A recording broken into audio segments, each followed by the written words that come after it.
This is the MGTOW Infinium here with another Infinium training session. This Infinium training session is entitled, Who Hurt You? You're Cruel.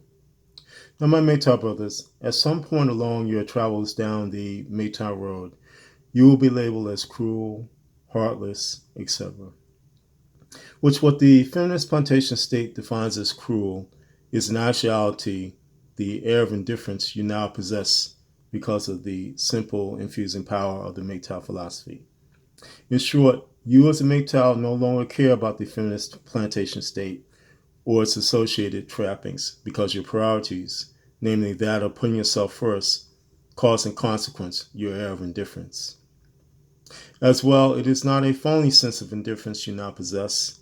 It is a solid sense, which is based upon your ability to critically think, combined with the simple infusing power of the MGTOW philosophy, which leads you to freedom.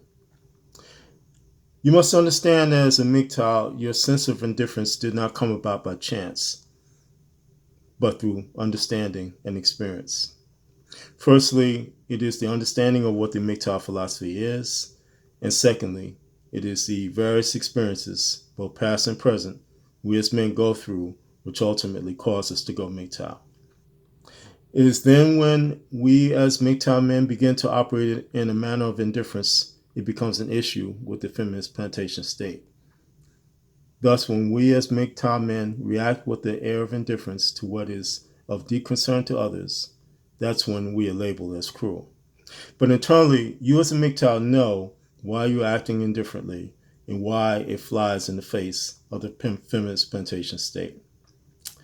My MGTOW brothers, I'll give you an example of what I'm talking about.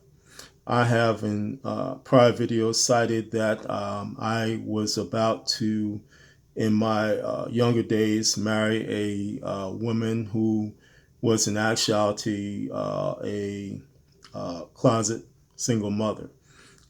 This woman claimed to be Christian along with her family, and she had a boy, which she did not tell me about. And it was such a big scam that the family made out to be that the boy was somebody else's son and that she was just taking care of him, that type of thing. And she had to take him for a while. But in actuality, this woman was a single mother. And I was about to marry her, a closet single mother, and I was about to marry her. Something that, because of the lies and the deception, would have devastated me. But to go even further, I was friends with a man at the time who I considered to be a brother. He was not a brother by blood, but he, to me, was a brother, the type of thing that, like a brother in Christ, I would say that. He was very close to me, and I thought that I was very close to him. I thought that I kind of knew him intimately, that type of thing. Such the case that I had asked him to be my best man in this marriage scam. And as time went along, uh, it became apparent to me that this was not the woman for me. And eventually I broke it off and got rid of her and got out of that situation. But the details of what I understand what happened are still to this day distressing to me. Number one, again, she was a closet single mother, and again, her parents, who were pastors of this church, whole family knew of this thing and was going to allow this to happen to me. But the second thing that came out was that this man that I had asked to be my best man, uh, even though he indicated otherwise, he knew well of this woman. He knew well of what was going on. And against the vows that we had made to each other, that if we saw one another entering into some kind of difficult situation that would devastate us, each one of us would take action to stop it. And indeed, what had happened to me, and as I related in prior videos, it was a single mother who was also aware of this woman, also aware of this man, who at the time that I was about to marry this woman, had made a point of, I will stand up in this man's marriage ceremony and protest it because what was happening to him was wrong. But as things went along, I had broken off the engagement. So by the time this single mother talked to me, quite frankly, she was pleased to find I was not going to marry this woman. But she began to relate to me all the things that were going on, all the things that I had been kind of aware of, but she made it plain to me. She made me to understand the depth and the scale of what was about to happen to me should I have married this woman. And she also confirmed that this man knew this woman. And she began to relate to me all the details, including that this woman had a son, that the family was aware of it, that the man I wanted to be my best man was aware of it. All these things had happened.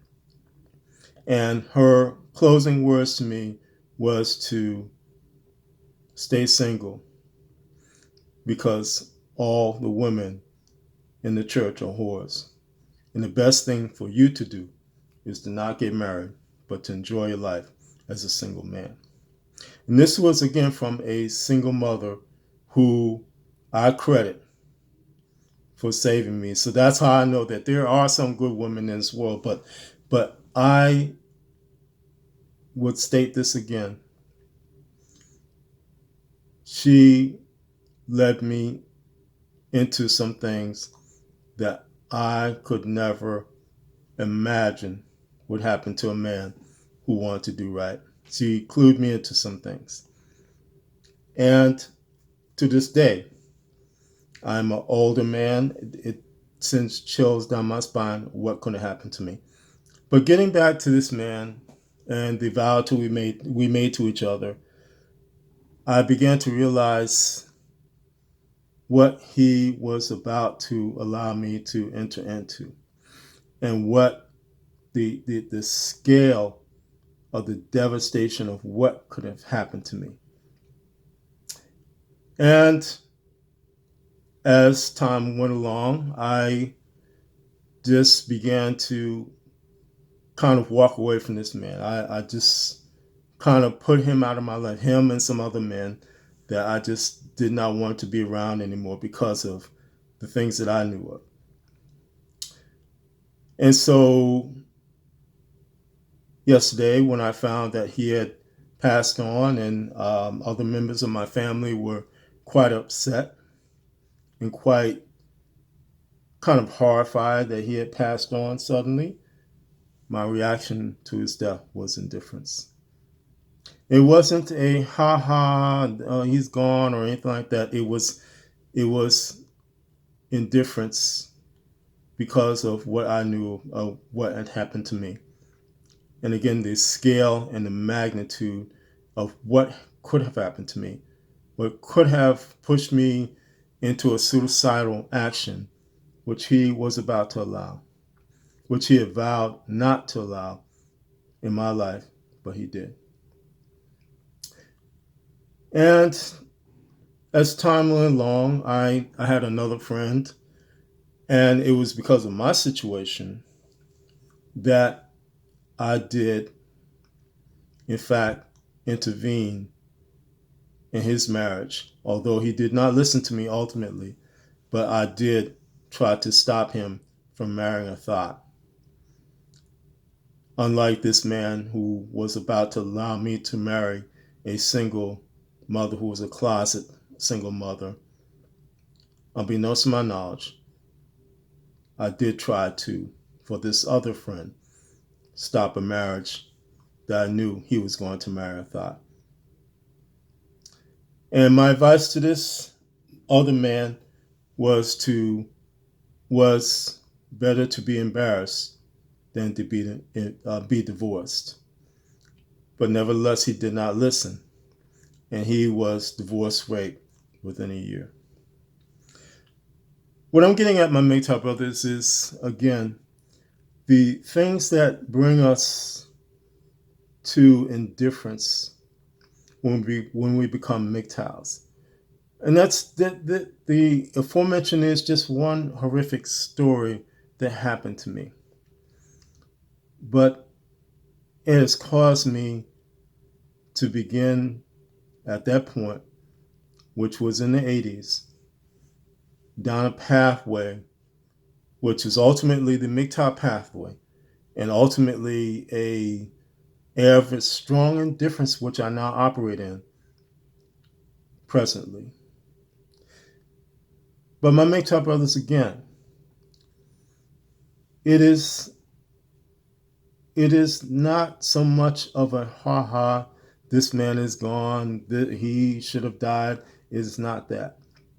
It is the understanding that my pathway, my road, my walk along the MGTOW path cannot be dissuaded, cannot be taken away unless I let it. And if I let it do so, it is my failing. So therefore, again, I react indifferently to these types of things when I know fully that he would have stood by and let me be destroyed. That, again, if I married this one, I would have been destroyed. If I dated this one, she would have accused me of rape. She would have did this. That's why, again, when I go about my walk along the MGTOW path, I act indifferently to women now because I know the dangers of cohabitating with or marrying a woman that is not good for me. And that the only thing I can do is continue along the MGTOW path. Again, it was the factors of this type of situation in my life, plus remembering situations like I cited before, where a man walked away from a woman in a department store because she was shaming him so badly in public. And the look on his face was, I am as mad as hell. I'm not going to take your shit anymore. It was those things that caused me to ultimately, along with the remembrance of these horrible situations, which again caused me to walk away from the last woman I ever considered for marriage.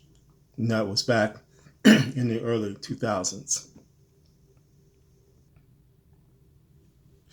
It was also, my MGTOW brothers, this sense of indifference which allowed me to not only to withstand, but to ignore the pleadings of my dying father who wanted me to desperately get married. But I knew in my heart that that was wrong. And that for me to get married or to cohabitate with a woman would be a death sentence for me. We as MGTOW men must remember that the feminist plantation state deems men as successful when they are laboring in the slave pits of said society. When he is living in disturbia, because when men are living in disturbia because they are married to single mothers who had children with other men, and that man is now playing the cleanup role.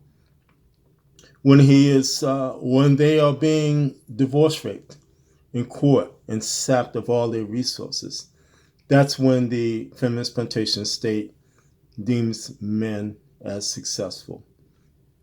It is that bizarro world which is antecedent to not only the rights and the liberty of men, but the MGTOW philosophy itself. Likewise, we as MGTOW men are deemed as failures when we walk in a sense of indifference along the MGTOW road, which takes us to freedom. And as such, if you take into the account of this simple infusing power of the MGTOW philosophy, which now governs you, your reaction to those criticisms is indifference. Solely because the MGTOW philosophy has put you, again, on the pathway to freedom. My MGTOW brothers, that again is why you must daily take your red pills. You must daily embrace the MGTOW philosophy. And that embracement of the MGTOW philosophy is not a light thing, but it is such an important thing because it costs you ultimately to be free. And if the society which surrounds you, which slams you at every day, calls you a failure, let it be known that you are a failure who is on its way to freedom.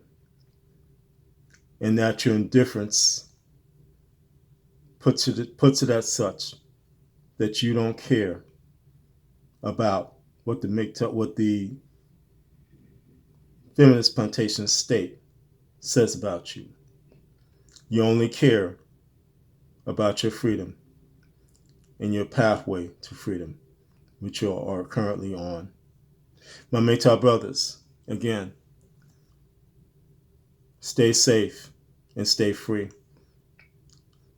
Don't let any type of shaming, any type of you're cruel, you're heartless, any type of thing cause you to be pushed off of the MGTOW path. And my MGTOW brothers, walk in the confidence in the power of the MGTOW philosophy, and walk in your confidence and power to freedom. This is the MGTOW Infinium, and this has been an Infinium training session. My MGTOW brothers, as always, stay safe, stay strong, stay on the MGTOW path, and remember, MGTOW is the liberation of men's minds. MGTOW cannot and will not be stopped.